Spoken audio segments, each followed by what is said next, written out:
Buenas noches a todos, muchas gracias por estar aquí y muchísimas gracias a Ros por permitirnos compartir algunas ideas y casos reales, sobre todo de lo que otras geografías han hecho para poder hacer una correcta transferencia del riesgo. Lo que vamos a ver hoy son dos casos reales en los cuales los gobiernos han puesto un énfasis muy importante para poder mitigar precisamente lo que mis colegas expositores han expuesto.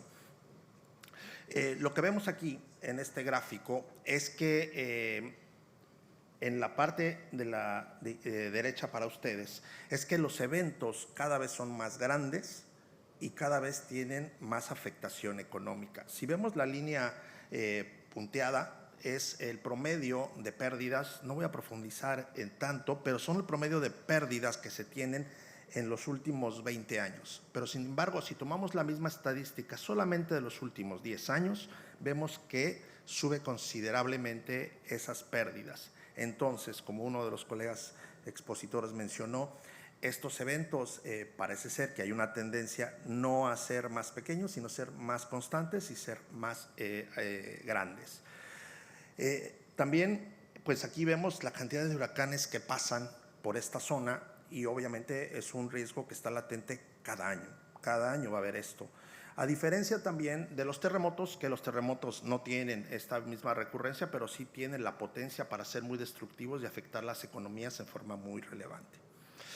Ahora vamos a ver un ejemplo real de transferencia de riesgos que ha ocupado el gobierno mexicano a través de un mecanismo denominado Fonden. El Fonden es una estrategia, el Fondo Nacional de Desastres, que fue fundado o fue creado hace casi 25 años, un poco más, desde 1996. Y mediante esta estrategia, el gobierno ha ido construyendo una serie de mecanismos que nos han permitido hacer el país más resiliente en caso de eventos.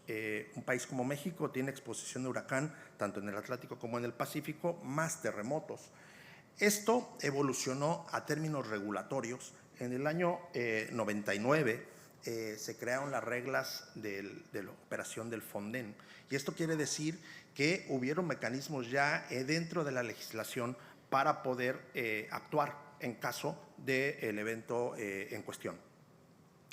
En el 2006, surge el primer bono catastrófico derivado de esta necesidad y como parte de esta estrategia del gobierno mexicano. Y en el 2009 se renueva la cobertura, de bono catastrófico, y por una cobertura de $290 millones. Y entonces también surge la necesidad de crear otro mecanismo adicional a los bonos catastróficos, que es un programa de seguros tradicional mezclado con un bono catastrófico que componen toda la estrategia de dispersión de riesgo y protección del gobierno mexicano. En el año 2010, el éxito de esta estrategia es pasar una regulación, como les indicaba, desde 1999, a una póliza de seguros. Entonces, ¿cómo pasar el lenguaje y todas las características de una regulación hacia un esquema de transferencia de riesgos? Fue todo un éxito y ese programa está colocado desde el año 2010. Entonces, tiene más de 12 años colocándose y ahorita en estos momentos se está renovando. A través del tiempo, ese programa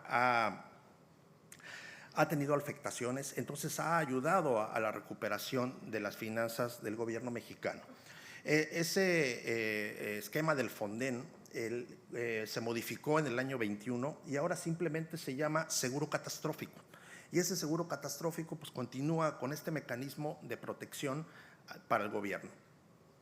Me voy a centrar en la parte derecha. Tiene tres grandes componentes: un fondo de emergencia, un fondo de financiamiento y un fondo de reconstrucción.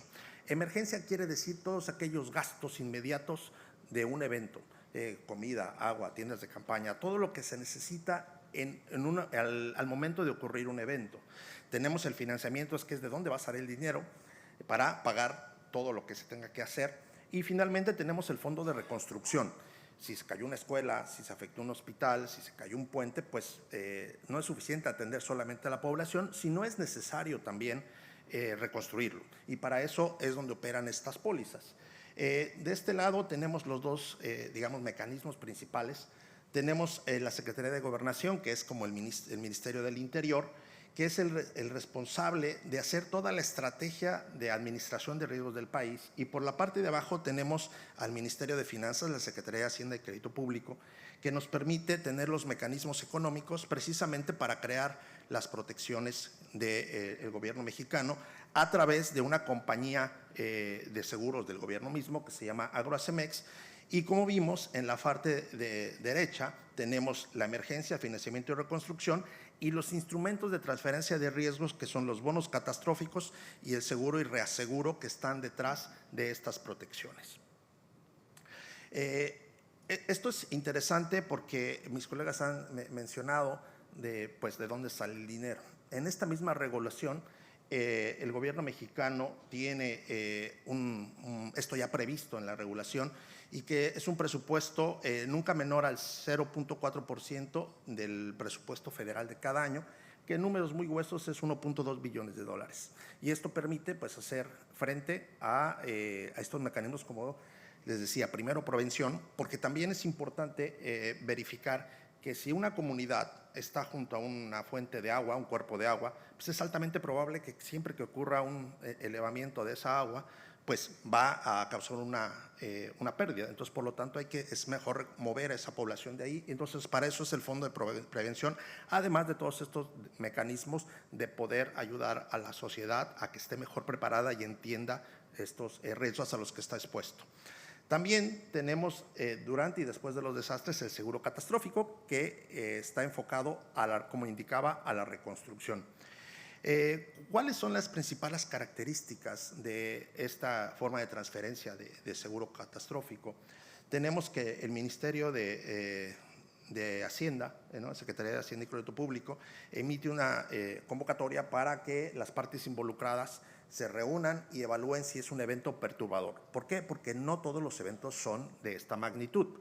Hay algunos eventos que simplemente son importantes, pero hay unos que definen la misma regulación cuáles son de una magnitud severa que tienen acceso a estos fondos del gobierno federal o del seguro para catástrofes.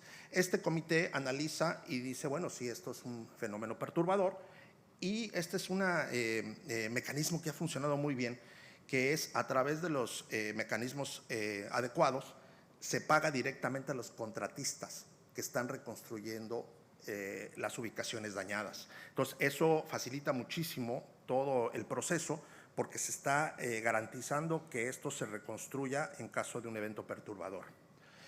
Y para esto hay una estrategia que se llama Estrategia de Gestión Integral de Riesgos, que en sus siglas es EGIR. ¿Esto qué nos permite hacer? En la parte superior vemos que también hay un financiamiento para poder hacer los estudios correspondientes de transferencia de riesgos, porque no solamente es detectar a qué estamos expuestos, sino hay que hacer todo un estudio, levantamiento de información, parametrización, análisis de esa información para determinar cómo podemos crear una estructura de transferencia de riesgos y la EGIR está preparada para poder cumplir con esta función. Entonces, bueno, el caso del gobierno mexicano, esto ha sido utilizado con éxito y, como les decía, a través de los años ha ayudado a las finanzas públicas a recuperarse de elementos catastróficos severos. También vamos a hablar aquí de otro ejercicio también real de transferencia de riesgos, que es la Alianza del Pacífico. La Alianza del Pacífico, donde está incluido México, Colombia, Perú y Chile, contrató un esquema de transferencia de riesgos, en este caso para terremoto, bajo una modalidad de un bono catastrófico con un detonador paramétrico. Y esto que quiere decir, el detonador paramétrico está relacionado al evento como tal, la magnitud, la presión barométrica, las trayectorias, y con eso se puede activar este tipo de coberturas. El objetivo, obviamente, es mitigar los efectos económicos y ayudar a los países a proteger sus finanzas públicas. Y estas características que tiene esta solución es una suma asegurada de 1.360 millones dividida en los 4 países. Para Chile, $500 millones, para Colombia 400, México 260 millones y finalmente Perú con 200 millones. Este es un bono muy grande emitido en el 2018 y que permitió a estas economías tener una protección para cubrir su exposición a terremoto. Esta cobertura, ¿cómo se activa? Pues se actúa con magnitud y profundidad y latitud del evento, una forma de transferencia de riesgos paramétrica denominada catástrofe en una caja, ¿no? Cat in the box, y tiene una vigencia diferente para los países involucrados y hay un tercero que verifica de qué tamaño es este evento, ¿no? Y en este caso es una firma, bueno, bien una entidad norteamericana que sea imparcial, que pueda verificar de qué tamaño es este evento. Y esto en la práctica, ¿cómo se ve? Hubo un evento el 26 de mayo del año 19, un evento de magnitud 8, en 70 kilómetros al sureste del Alto Amazonas, en la región de Loreto, y se activó y el gobierno de Perú recuperó 60 millones de dólares, parte de los 200 millones que veíamos en la suma asegurada, y esos 60 millones activaron precisamente el 30% de los 200 millones por las características geofísicas del evento. Bueno, esto es lo que yo quería compartir con ustedes. Mis colegas han hablado de cuál es la necesidad, la exposición del riesgo catastrófico en República Dominicana. Luego hablaron de cuál es la pérdida potencial económica. Y finalmente lo que podemos ver aquí es mecanismos de transferencia de riesgos de protección que podrían ser utilizados específicamente y desarrollados para República Dominicana. Entonces, muchísimas gracias por su atención y nuevamente muchas gracias a la firma Ross por darnos la oportunidad de estar aquí platicando con ustedes.